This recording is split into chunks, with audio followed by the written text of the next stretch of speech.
Katie Jurkiewicz is an artist and painter from New Britain, Connecticut. She graduated from Trinity College in Hartford, Connecticut, and has an MFA from the Massachusetts College of Art and Design. Katie, hi there. Maybe you can talk and I can make sure that we can hear you okay again. Can you hear me? Everybody hear me? Yeah. I'm Okay. coming in. You might hear screaming in the other room, but hopefully not too much. Thank you for having me. I'm sorry I can't be there in person. Unfortunately, there's a really long lead time to getting, exhibitions. So in the meantime of being accepted, um, I had twins and now they're 1 year old and we're also all sick. So definitely not coming to Maryland this much month, unfortunately. But I'm glad I could join you guys digitally and talk about my work and anybody who wants to check it out in the other room. Thank you for visiting. Uh, so I want to get a little into me as an artist and as a landscape painter. So I do landscapes. A lot of my landscapes are inspired by travel, but during the COVID time period, I started doing a lot more plants that were in my house, in my property, around the neighborhood. So that's kind of another current of my work that happens. So I thought we'd go for a little overview so you get the idea of my work and then kind of into this particular work. And I also wanted to talk a little bit about how I approach painting and my technique for doing it. So, this is a painting that's in the show. This is Rocky Road. Later on, at the end of the slideshow, I'll have all the works that are in the show and kind of go through them. But it's a good one to kind of get started on to just give a really quick overview of how I paint. So, I paint really, really big. As you can see behind me, there's a painting that's actually behind me, and it's I think about 7 feet wide, 8 feet tall. Uh, all my work tends to be at least minimum 4 feet by 5 feet. I think I have two really small ones in this show, but generally speaking, it's pretty big. And I just found over time, I used to paint. Um, I used to paint kind of like a medium-sized canvases, and then my MFA thesis was in collage work on paper, where I actually took sketches and then made prints of them, and then cut them up and collaged them together so that it would be real landscapes that would be collaged together to be imaginary landscapes. They're almost all in black and white. So that was a fun year or two, but then I got right back into painting, and I kind of went through a big eureka moment about 10 years ago, which is I paint big, having really big canvases. Like previously, the biggest canvas I ever had was like 4 foot by 5 foot stretched canvas. Um, and it was hard to move and it was hard to travel with. And I certainly have put some dents and holes in those kind of canvases. And it was having this kind of, I also used to do some set design for a local opera company, and they asked me to paint a backdrop like super fast. Like we need this in 2 days of a garden. And he just provided a large canvas like you would use if you're painting your house from Lowe's. And I painted a giant painting in 2 days. And I was like, wow, this is what I need to do. So all of my paintings are on just raw unstretched canvas for the most part, and they can go as big as they can go. I think the largest I've ever painted is 15 feet by 12 feet, which is in a apartment complex lobby.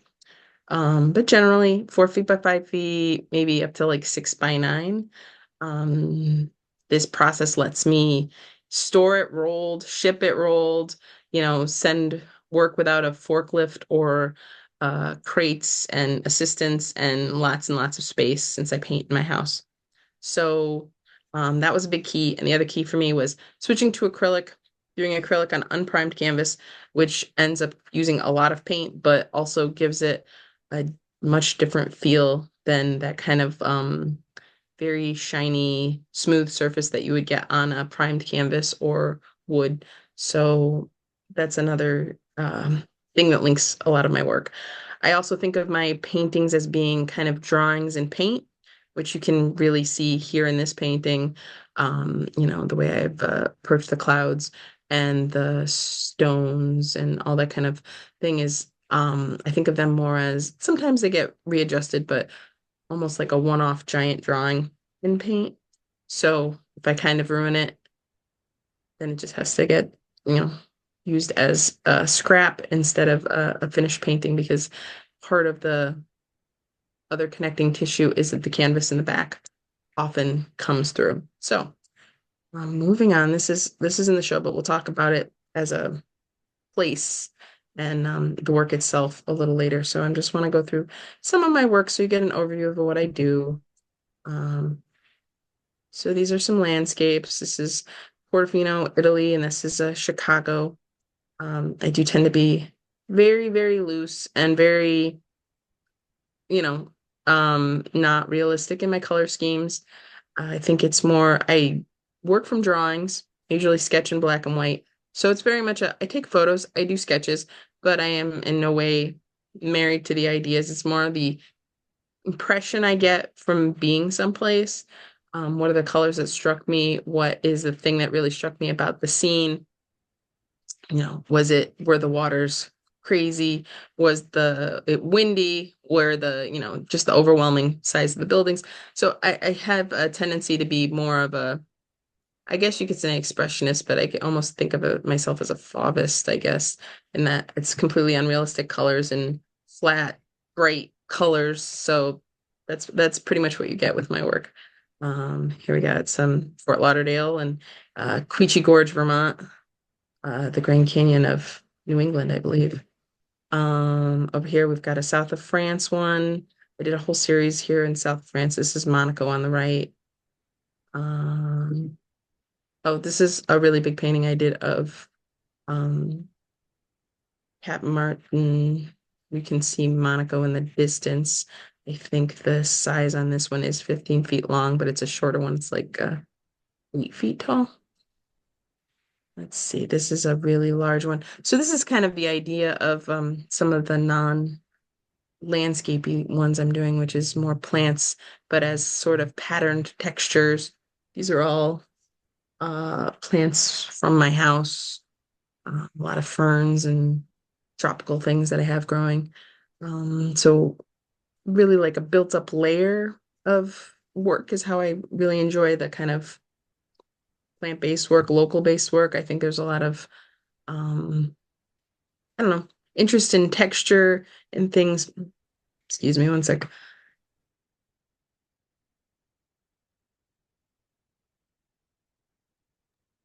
As I said, getting over a cold, so there might be some of that. Um, it's kind of my approach to plant work, which I also think informs more of my like traditional landscapes. What can I include from little details to great details and be on top of each other? And how can I use color to differentiate things that in reality might all appear as similar shades of green, for instance?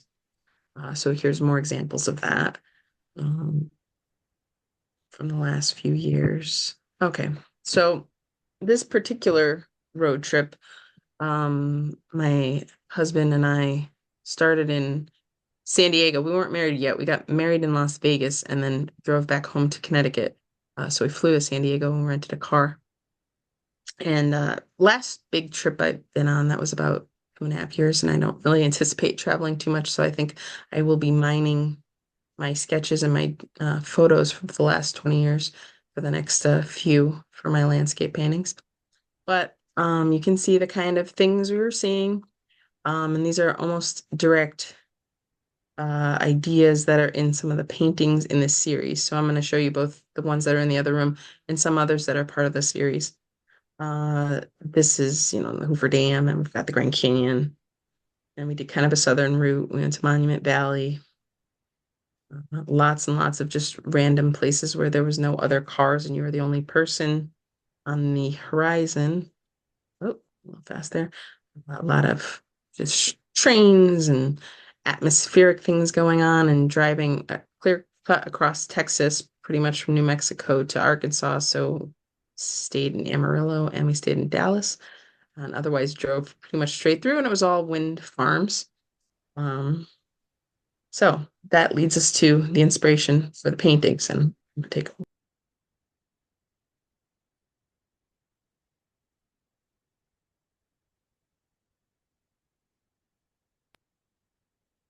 This is in the show, and this is part of the series. And here I am going in a little bit of geographical order.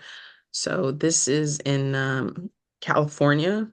This is literally the dividing line with the San Andreas Fault. Um, there's a, I don't know, it's a very famous spot for people who are train enthusiasts, where the train lines kind of diverge and people go to see view all the trains going by. I'm not one of those people, but I did find it to be a very uh, interesting place, the mountains and those box cars kind of moving in and out. So this is the inspiration for this one, trying to think about ways of breaking up the space into the different mountain groups. There's two different mountains. Is it, I don't know, San Gabriel and I'm not sure what the other side is. It literally is the pass that runs between them. Let's see. Mojave Desert. So then we crossed, around Joshua Tree to go to Vegas. So got a lot of Joshua trees, got a lot of random cactuses, and just I really like using this blue to break down rocks and kind of connect the ground to the sky. You'll see that throughout. Let's see. This is one of the smaller ones. So here we've passed through Nevada and we've ended up in the Grand Canyon. So this is Grand Canyon Sunrise, which is a smaller work on wood. And then we headed up to the Utah border. So Monument Valley, which was that entire road was very rich in ideas. Here I'm using the blue again. Lots of interesting kind of rock formations in the like iconic kind of rock formations, but also in the small stones and boulders and how to address desert. I always find those kind of building a language part of painting interesting. This is actually just around the corner from the last one. If you kept going on that street, well, road. If anyone saw, I think it's Forrest Gump. It's a famous spot if you keep going just past here of when he's running across country that people kind of just stops and you can see Monument Valley in front of him. This is like right over the edge of the road on that one. It's a lot of signs to tell you that's where the spot is. So this one is Rocky Road. It's in the show as well. Really wanted to play with the ideas of the pink, everything is very red. And the pink and the yellow and the kind of horizontal and vertical lines to kind of separate out space and really get the sense of like, you know, sedimentary time. Another thing I should note is all of these landscapes usually have an animal hidden in there. I don't know why they do. This one has a snake in the background. Let's see. See if you can find the ones that are in the show. This is right into Utah, down the street. This is Mexican Hat, Utah, which does have a rock formation that looks like a sombrero. But I found this really, it's one of those. This one was a very, I didn't take a picture. I was driving the car. I crossed that bridge that's right in the middle and took that right down this road. And it was probably the image that stuck with me the most as far as something that seemed so amazing. So I did use my husband snapped a few photos and Google Maps to try to get the actual lay of the land, but most of this is just done as how I got the impression of it as I was driving. Um,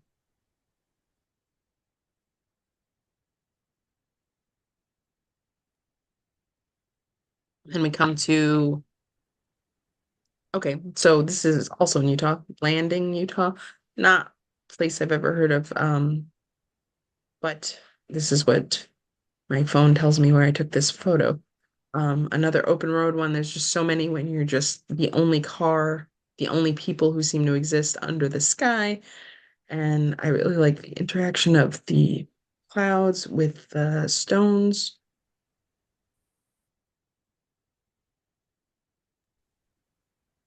So this was the newest painting I painted. This I painted about 6 weeks ago. I'm very happy with the turnout.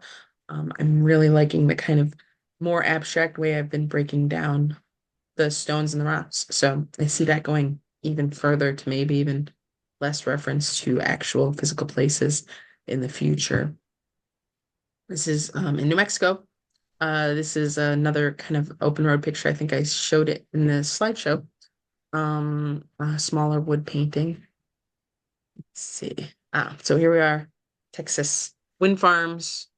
I have a long history of painting solar panels and wind farms from maybe about 10 years ago. So it was, I really tried to capture as many high tension wires, wind farms, and solar arrays as I could. I didn't see that many solar arrays, but I saw a lot of wind farms as we drove. So this is my favorite one of the solar paintings I did in this series. So to give you a quick view, these are some of the other paintings in the series.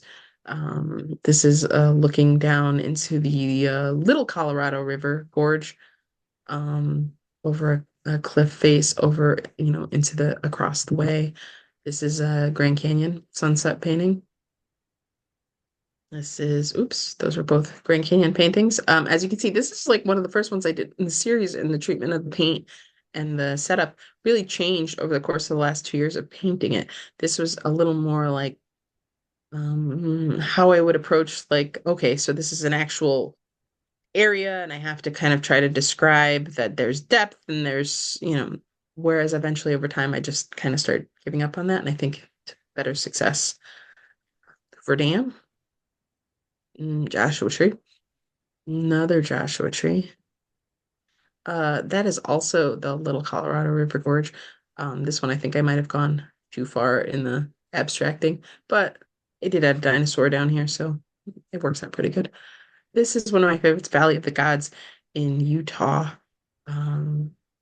Just kind of getting into that flat shape abstraction with some of the rock formations and the clouds starting to just feel very disconnected from reality a little. I think you pronounce it Abiquiu, New Mexico, where I'm drawing a blank. Everyone's favorite New Mexico artist who paints flowers. I'm not remembering on this moment, but that's where her studio is. We visited her museum. Very nice. Well, that's in Santa Fe, but it was a nice day out. And that is the end of the show. So if there's any questions about my work or about my approach to painting, I'd be happy to hear them. Katie, thank you so much. Really appreciate you taking the time. Yeah. Thank you very much. All right, everybody. Let's see. Let me introduce our next speaker to you here.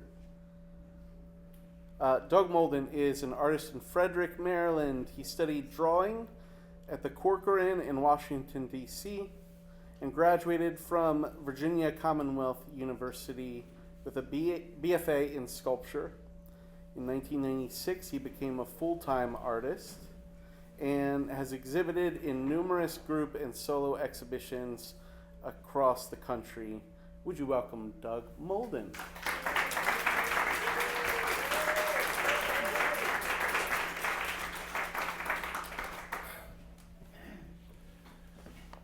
Oh boy. All right. I'd like to give a little bio information before I start. First off, I was born on Mars. Yeah. I come from a family of artists. My mother, my grandfather were both quite creative. My mother actually was quite famous as a quilter, and her skill as an artist was mostly with needlework, but she was a painter too. Her painting, she was what you would call, an untrained artist. She didn't understand perspective very well, but she understood color and pattern very, very well, and that displayed itself well in her art, her paintings. But if you were looking for accurate perspective, she couldn't give that to you. So, unfortunately, when I was 5, I displayed an awful lot of skill at drawing and painting, and so my teachers and my parents and pretty much any other adult decided to treat me as if I was special, and dooming me to a life as an artist. Thank you, over there. My sisters didn't think I was special. They treated me like I was an idiot savant. So skilled in some areas, but a fool in others. I learned a great deal about art throughout my childhood on into high school, but mostly through art books. My dad collected them for my mother, and of course anything that was in the house was free for any of the kids to look at, and so I looked at art books quite a bit.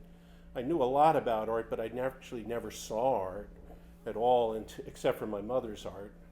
I wouldn't call my stuff art at this moment, until I was 19 and I went to the Smithsonian and saw a show of Van Gogh.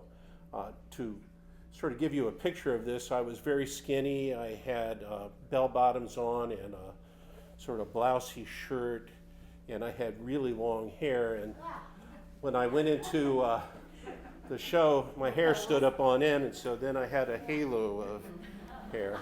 And the lapels too. I don't have hair now. It all fell out soon after. All right.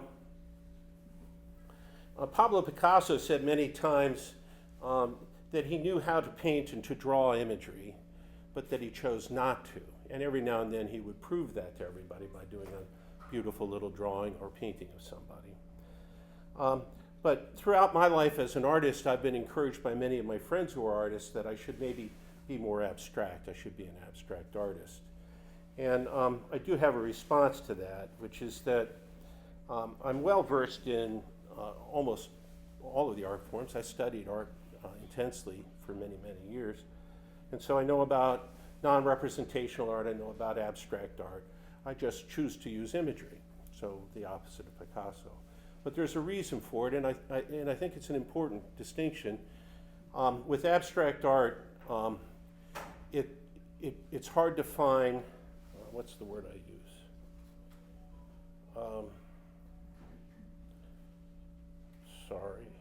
Context. So an image offers a context. It gives you an understanding as to what it is you're expecting to feel or see when you look at something. You can have a strong context in a painting. You know, for instance, I've done some war paintings. It's very, very filled with strong context. You know, soldiers, you know, standing up, develop a very strong context for what you might expect to feel coming from the painting. If you took away that imagery and used the same colors, the same shapes and forms, as long as there was no imagery there, you still wouldn't understand what the context was. You would be guessing at it. And that's the weakness of abstract art, is that you're guessing a lot of the time as to what the meaning is. It's hard to understand sometimes when you look at an abstract painting what the meaning should be.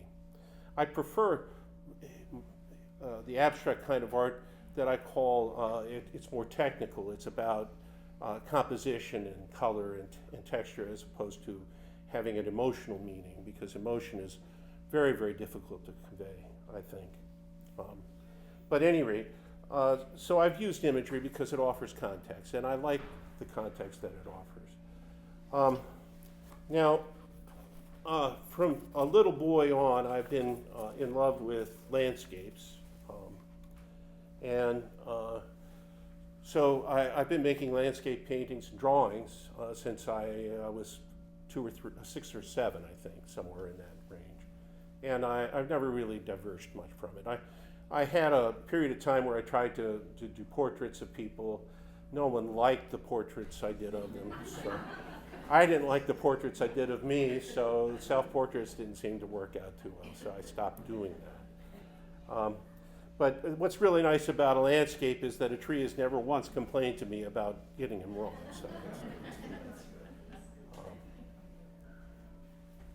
So I generally make medium to large size natural landscapes. After listening to that person talk, I remember a lot of art that we see is rather big when we go to a museum or someplace. The work is big. But in the galleries that I've shown at, the work has a tendency to be pretty small. and we have a tendency to forget how powerful large images can be. And people say to me all the time how large my work is, but in reality it's really not. It's sort of medium-sized at best, and some of it now is getting smaller. So now, one of the things that I like to do an awful lot, it's a form of abstraction I use, is instead of creating detail, and there's a lot of detail in the world that I look at, I have a tendency to create a pattern or a texture, and that pattern or texture stands in place of detail. And there's a lot of artists that do that, including the artist we just heard talk. But also Van Gogh's paintings are full of texture and pattern. They're not necessarily full of detail. Gustav Klimt's paintings are clearly full of an awful lot of patterns and textures. They're beautiful to look at. It's not something I've invented, it's just something I use. And I use it quite a bit in my paintings. The other thing that I use an awful lot in my paintings is texture, and this goes back to that Van Gogh visit I had at 19. It blew me away, and it never left me. I've always been influenced by that. I always thought that if I was going to do some painting on something, it should at least have some texture in it as well. And I have a degree in sculpture, and the differences I saw between my friends who were painters and sculptors is that the painters understood color and drawing better than the sculptors did, but the sculptors understood surface better. And surface is about textures. Some of them are smooth, some of them are rough. But so there's this sort of affinity to textures that I learned in art school, and it stayed with me. I've also worked in construction quite a bit, so there's an awful lot of work experience having to do with texture. The other thing that's nice about texture is it draws people in. An experience, I've been in galleries for a long, long time. I don't know how many years, 30 or more, maybe 40 years. And I watch people go through galleries, and it's amazing to me how little time people spend looking at art. I've seen people go through a gallery where they spend 2 or 3 seconds at the most on any single painting. And so a goal of mine a long time ago was to try and slow people down and get them to look at my art. I was aiming for 30 seconds. I wasn't hoping for more than that. That would have been enough. So, and texture helps. It draws people in. It brings people in. My paintings work from a variety of distances, and I do paint, surprisingly, from 15 feet away. So when I'm painting, I walk up and I paint, and then I walk back 15 feet and I look. And then I walk up and I paint some more, and then I walk back 15 feet and I look. I spend an awful lot of time walking. I should get some kind of meter on me so I can confirm that I've actually got some exercise today. But so I want people to look at them from a distance, but the texture does bring you in, and it gives you a different experience up close. Now, the other thing I do is I don't have a plan. I've had a plan from time to time for a show, but for the most part, I don't have a plan. There are big ideas behind the artists that I've loved. There's a lot of artists that have these great ideas that they work on all of their lives, you know, and the development that you see in their work as they go from being a young artist to a mature artist, you can see that idea staying with them, and they develop it and they work it hard. And when I was in school, I made sculptures and I painted them. And I became enthralled with this idea in art school as a sculptor, with the idea of the illusion of space, which is something I do an awful lot of, and then the actual reality of space, which is also something I do a lot of. And that's the idea that has held me for most of my life. And I keep going back to it. I've never really moved that far away from it. And so if there's an idea in my painting, that's it. It's the idea of the illusion of space and the actuality of space. And you'll see that in all of my paintings. They are sculptures. They're very flat sculptures, but they are sculptures. But they're also paintings. So anyway, I got all of that going there. Now, I use a lot of photographs that I've taken, and most of them are from the world I live in. So for me, a few years back, a buddy of mine who lived here in Frederick retired to Colorado, and he wanted me to do the plumbing and electrical work, a job I used to do. for him. And so while we were out in Colorado, all of a sudden I was exposed to another part of the world I had never seen before. When you talk about a landscape in Colorado, you're talking about dirt and rocks. When you're talking about a landscape here on the East Coast, you're talking about plants. So it's a very different world. And so some of my paintings, and I don't know which ones, are based on that experience being out in Colorado. But most of the others are from around where I live. And I live out in the country right now. I see an awful lot of the country. For instance, this red barn is about a mile from my house. Walk I take the dogs on from time to time. So these are places that I see, but I'm not documenting the world. In fact, I'm not a realist at all. There's nothing real in my paintings. You know, I'm not a scientist and I'm not a reporter. What I am, I think, is a poet. What I'm looking for is something that moves me and something that touches me. And then I'm trying to find a way to get to those things in my paintings and then bring them to you.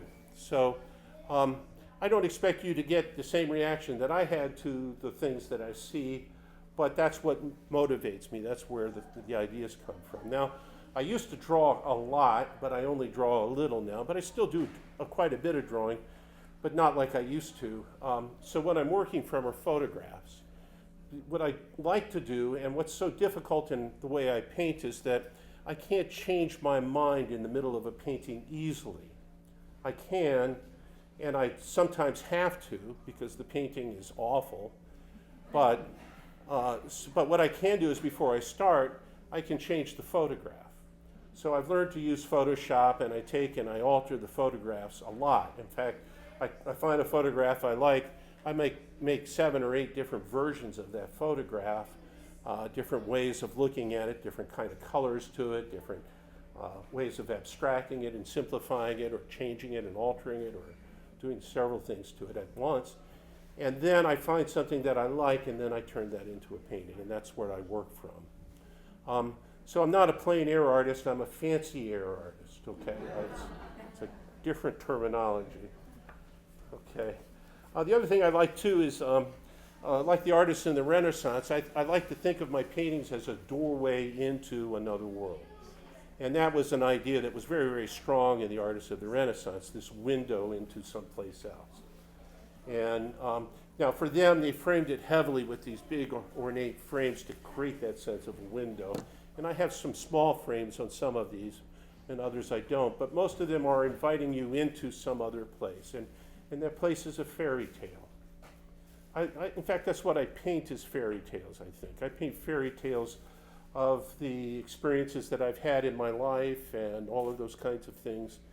And the things that you see in these paintings are not meant to be literally taken. Like a fairy tale, they're just sort of an example of things, of stuff that may be. So, you know, don't be too literal about looking at them. They're not really real places, but they did start off as real places. Another thing I also like to mention is that I've been teaching for a long, long time. And teaching has really been very, very important to me. And one of the great things about teaching is it brings me back in touch with artistic issues all of the time. We're talking about paintings all the time. We talk about each other's paintings, but we're looking at other art. And all of those things keep it fresh in me. And my students are just brilliant and lovely people, and they bring me into their lives, and then they enrich my life too as well. So I get an awful lot from teaching. Now, the other thing I do, and this is the last thing I'll say, and then we'll take questions, is I approach each painting as if this will be the best painting I ever made. Every single painting I make, I think it's going to be the best one I ever made. Now, I disappoint myself sometimes, but that's my approach. So I'll take questions now. Anybody have any questions? When you were talking about not having an idea, it's not the word you said. Are you talking about like a whole show, or are you talking about a specific? A life work. Like, for instance, if you were to look at Mondrian, there's an idea that that starts generating when he was a young man, and it guides him throughout his entire life, and it shapes how his art evolves and changes and becomes what it is. And you find that an awful lot in modern art, and especially in the middle of the 1900s. The art of Jackson Pollock, of I'm sorry, Rothko. All these people had ideas that drove what it is that they created their art. So the idea that drives me is this idea of imagery, illusion, and then actual space. And that's the idea I've been playing with, one way or another, for almost all my life. Yes? Tell us about some of the tools you use to create. Oh, okay. Now, people who've known my art for a while, I used to paint with a syringe. Of course, I was a heroin addict, and sometimes I'd get the syringes mixed up. And then I'd have a really bad day, and that's actually not a funny joke, I'm sorry. But I painted with a syringe for 25 years, and then I ruined my hands. So I have severe arthritis, and most of the arthritis actually comes from the work that I did. I worked in factories, I worked on construction, and I'm paying a price now. But the price I paid for painting like that was that I couldn't use my hands, either one. Now, I've had surgery on the hand and stuff, but I had to reinvent how I painted, and I didn't want to make a completely different kind of art. I still wanted to make art that was about texture and all of that, and color. So I found a different way of making art, and it essentially comes down to this. I glue stuff down.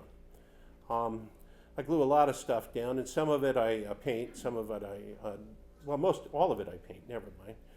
Sometimes I alter and shape the things before I glue it down. So you'll see, like in the studio, the tree limbs are pieces of thick 3/4 inch plywood that I sanded down and shaped and formed until they were the shapes that they were.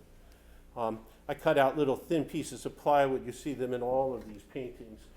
For instance, in this painting, not only are the leaves cut out and shaped, but the little tiny swirly things that you see there, those are little tiny pieces of wood I glued down, or some string too as well in that. The thing that I'm trying not to do is make it sort of glitchy, so I'm using sequins and stuff. Well, I do use sequins in my paintings, but I paint them because what I'm trying to create is a texture. That's what I'm trying to create, and a pattern. So I'll use anything to create a texture. One of my favorite things to use is modeling paste, and for a long, long time I made a living as a house painter, and I was really, really good at patching walls. In fact, I have a piece hanging at the Virginia Museum. It's a curved wall. They couldn't find anybody to finish off, but I was the guy. And so there you have it. I was really good at that. So I use this stuff, and I call it mud, but it's called modeling paste. Modeling paste is an acrylic plaster. It's real strong. It's pretty flexible. It doesn't crack like plaster does. But it essentially works the same as plaster, and I call it mud because that's what I always called the stuff I slapped on walls was mud. And in that, I'll comb into it, and or draw into it with a stick, or I'll press into it with some kind of shape or form. And also I use it as glue. It's a wonderful glue for gluing things down with. So modeling paste is something that I use an awful lot of, and I'm quite the expert at it. If you have any questions about modeling paste, we can talk about it later. How about any other questions? Yes, back in the back. Work that's around the corner behind the TV screen with the stone wall that's green, and it goes all the way to your Oh, yes, yes. I love that. Can you tell us a little bit about your process? Okay, so, by the way, you should know there's an awful lot of artists who have obsessive compulsive behavior, and I'm one of them. So if there's a long way of doing something, I'll do that as opposed to a quick and short way. The painting is of a farmhouse not far from where I live that's falling apart. It's decaying. Not surprising, there's actually the ruins of quite a few. In fact, the painting over here is also of a building that is decayed and fallen apart. that one is titled What Comes of Dreams. It's the title of the show. And what comes of dreams is, in this case, was what somebody had dreamed about once and was their realized dream, and now that's all that's left. And that's what comes of dreams. This one, on the other hand, is a building that's a little bit more together still, but the world is starting to live in it. There's trees growing out of it. There's animals living inside of it, and it's decaying and rotting. And but I love the stone wall, and so each of the stones that are in the stone wall is an individual piece of plywood I cut out and sanded and rounded and glued on. Same for this one, and the same for this one over here.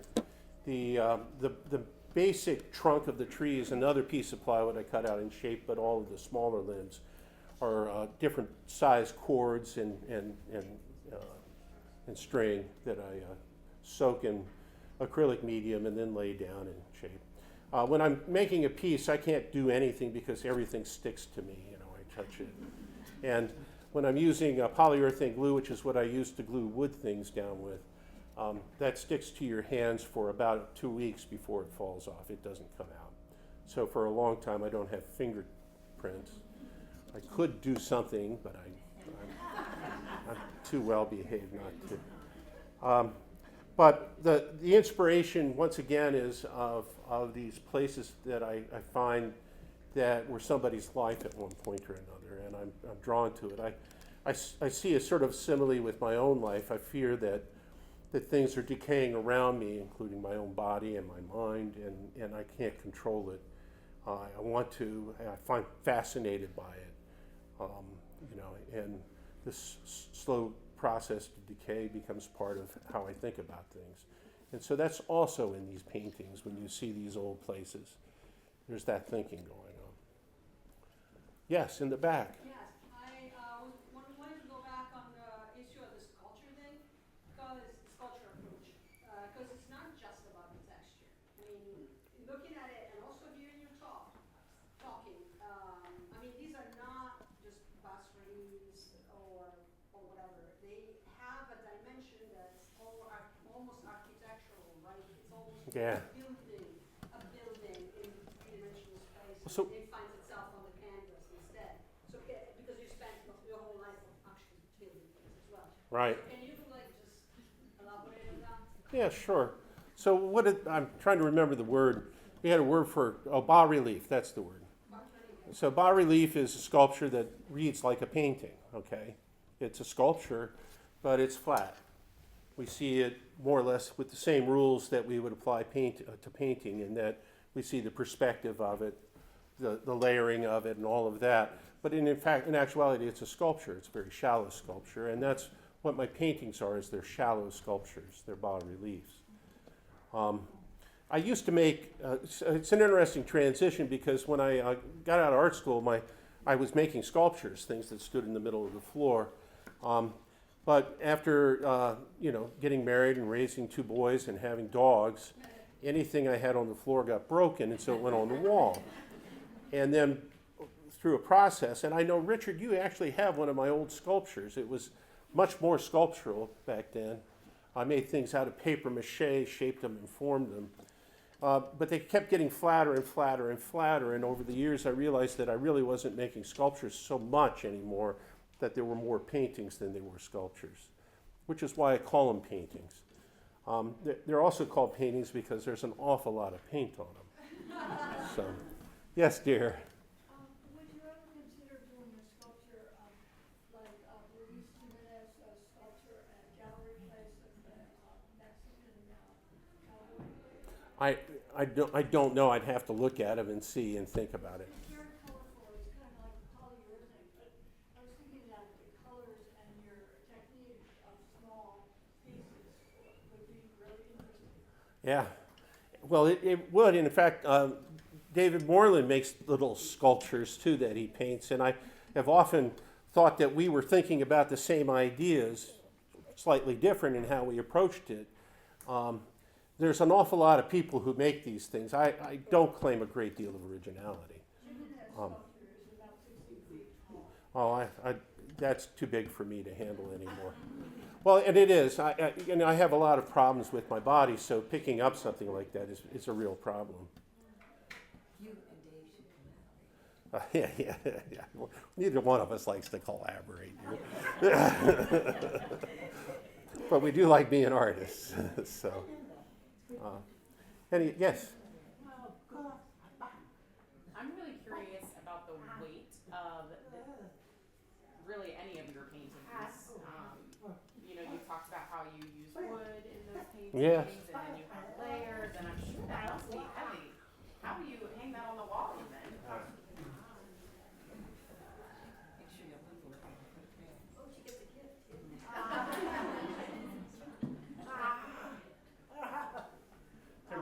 They're not as heavy as they look. Some of them are very heavy, but most of them are not. This one I can't handle by myself. I'll hurt myself. If I tried to take it down by myself, it would crash to the ground. But as you can see, some of them were quite light. So, are we getting close to where I should wrap things up? If there's more questions, you can text them. Any more questions then? I saw somebody pointing to somebody. No more? Yes, dear. When you were 6 or 7, what got you started with art? What inspired you? My mother, this goes back to my mother. My mother had 4 children in 5 years, all by C-section. By the time she was in her mid-20s, she was surrounded by screaming brats, and back then diapers were cloth diapers, kind of a messy affair. And she was in deep depression. The doctor was kind enough to suggest to my dad that maybe something creative would be useful. And so my dad went out and bought all these art books and all of the paint by number kits and then other just paint supplies. And brought it all home. And my mother had no problem letting me paint alongside of her, so I started painting right next to her when I was 3 years old. By the time I was 5, I didn't take naps, but I just had to be quiet, and we had all these art books, so I looked at art. That's what I did. It was later, when I was about 10 or 11, I started looking at National Geographics for something other than art. But earlier on, it was all about art. And so by the time I got to kindergarten, I knew how to draw in perspective. I did. So it was I don't know why, but I did. So the other thing I've noticed I've had several jobs where I had to envision the future for people, mostly building things. People would ask me, what is this going to look like? And I could describe it to them, even though all we're looking at is raw materials. And that same kind of vision has been something, a skill I use as an artist. I can look at something and envision what it possibly might look like. And sometimes I do a good job, and sometimes I miss the point completely, but there you have it. And I really want to say, before we end this is a wonderful turnout, and thank you all for coming.